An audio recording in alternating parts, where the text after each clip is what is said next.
Halo teman-teman, bertemu lagi dengan saya Audi Akil Sofyan, mahasiswa Fakultas Ekonomi Universitas Negeri Semarang dengan NIM 72114197174. Nah, di kesempatan kali ini saya akan membahas tentang sistem informasi untuk keunggulan kompetitif. Langsung saja, yang pertama, di dalam sistem umum perusahaan, kita akan mengenal tentang beberapa dimensi. Yang pertama yaitu aliran sumber daya fisik. Hal ini meliputi pegawai, bahan baku, dan lain-lain, yang mana dari semua itu akan dijadikan sebuah input. Kemudian, input tersebut diproses yang akan menghasilkan output dan kemudian dijual kepada orang lain. Yang kedua, ada aliran sumber daya virtual. Aliran sumber daya virtual ini meliputi data, informasi, dan juga suatu keputusan. Yang kemudian, ada mekanisme pengendalian perusahaan yang mencakup standar kinerja yang harus dipenuhi oleh perusahaan jika ia ingin mencapai tujuan secara keseluruhan. Dan yang terakhir ada lingkaran umpan balik atau feedback loop yang terdiri atas sumber-sumber daya virtual, data dikumpulkan dari perusahaan dan dari lingkungan lalu dimasukkan ke dalam pemrosesan informasi. Nah, kemudian perusahaan di dalam lingkungan yaitu sebuah perusahaan yang terdiri atas dasar tujuan untuk memberikan produk dan jasa yang memenuhi kebutuhan lingkungannya. Sebuah perusahaan tidak akan dapat berfungsi tanpa sumber daya yang diberikan oleh lingkungannya. Nah, apa saja sih unsur lingkungan itu? Yang pertama, kita akan mengenal tentang pemasok atau vendor, yaitu orang yang memasok bahan baku, mesin, dan lain-lain yang digunakan untuk menghasilkan suatu produk. Kemudian ada pelanggan, yaitu orang itu sendiri yang memakai produk atau jasa dari perusahaan tersebut. Kemudian ada serikat pekerja, yaitu organisasi dari para pekerja terampil atau tidak terampil yang terdiri dari berbagai jenis bidang usaha. Kemudian ada komunitas keuangan yang terdiri atas institusi keuangan seperti bank dan juga institusi pemberi pinjaman yang mempengaruhi sumber daya keuangan perusahaan tersebut. Kemudian ada juga pemegang saham dan pemilik, yaitu orang yang menginvestasikan uangnya ke dalam perusahaan. Kemudian ada juga pesaing, yaitu mencakup semua organisasi yang bersaing di dalam suatu pasar. Ada juga pemerintah, yaitu yang memberikan batasan dalam bentuk peraturan dan juga bantuan dalam bentuk pembelian, informasi, dan juga data.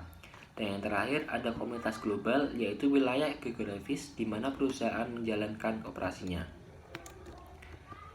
Nah, aliran sumber daya lingkungan itu sendiri ada juga yang umum terjadi, seperti aliran informasi dari pelanggan, aliran bahan baku kepada pelanggan, aliran bahan baku dari pemasok, dan lain-lain. Dan hal yang jarang terjadi yaitu aliran uang dari pemerintah, aliran bahan baku kepada pemasok, aliran pegawai kepada pesaingnya. Nah, di materi ini kita juga akan mengenal manajemen rantai pasokan. Ini berarti jalur yang memfasilitasi aliran sumber daya fisik dari pemasok kepada perusahaan dan melanjutkannya kepada pelanggan. Nah, manajemen rantai pasokan ini sendiri terdiri atas aktivitas berikut, seperti meramalkan permintaan pelanggan, membuat jadwal produksi, menyiapkan jalinan transportasi, memesan persediaan pengganti dari para pemasok, menerima persediaan dari pemasok, melakukan produksi, dan lain-lain. Nah, di dalam keunggulan kompetitif itu sendiri, perusahaan akan berusaha untuk mendapatkan keunggulan dari para pesaingnya. Misal dengan cara menjual dengan harga yang lebih rendah, memberikan kualitas produk yang lebih baik, dan juga lain-lain. Nah, perusahaan menciptakan nilai dengan melakukan apa yang disebut oleh Porter yaitu aktivitas nilai. Aktivitas ini terdiri dari dua hal, yaitu aktivitas nilai utama dan juga aktivitas nilai pendukung. Aktivitas nilai utama bisa kita lihat pada lapisan bagian bawah yang meliputi logistik input yang mendapatkan bahan baku dari persediaan dari pemasok, operasi perusahaan yang mengubah bahan baku menjadi bahan jadi, logistik output yang memudahkan barang kepada pelanggan, operasi pemasaran yang mengidentifikasi kebutuhan pelanggan dan mendapatkan pesanan, dan juga jasa itu sendiri. Kemudian ada juga aktivitas nilai pendukung yang terlihat pada lapisan bagian atas yang mencakup infrastruktur perusahaan, manajemen sumber daya manusia, pengembangan teknologi, dan juga pengadaan atau pembelian. Nah, masing-masing aktivitas nilai ini mengandung 3 unsur penting, yaitu input yang dibeli, sumber daya manusia, dan juga teknologinya. Nah, di dalam gambar tersebut kita juga melihat margin. Nah, margin adalah nilai dari produk dan jasa perusahaan setelah dikurangi harga pokoknya, seperti yang diterima oleh pelanggan perusahaan. Nah, meningkatkan margin adalah tujuan dari nilai rantai. Kemudian, dalam keunggulan kompetitif, kita juga akan mengenal beberapa dimensi, yaitu yang pertama keunggulan strategis yang digunakan untuk mengubah arah sebuah perusahaan dalam mendapatkan keunggulan. Keunggulan taktis yang memberikan spesifikasi mengenai rencana strategis yang akan diimplementasikan. Keunggulan operasional yang mengumpulkan data dan informasi menggunakan teknologi informasi sehingga mencapai keunggulan operasional. Nah, pastinya kita akan mengalami tantangan dalam mengembangkan sistem informasi global. Di antaranya yaitu rintangan budaya dan komunikasi, kendala-kendala politis, kurangnya dukungan dari manajemen anak perusahaan, dan juga masalah-masalah tentang teknologi. Kemudian, di dalam manajemen pengetahuan itu sendiri berarti semua aktivitas yang mengakuisisi data, memproses data menjadi informasi, menggunakan data, dan juga mengkomunikasikannya kepada orang lain dengan cara yang paling efektif serta pada waktu yang tepat.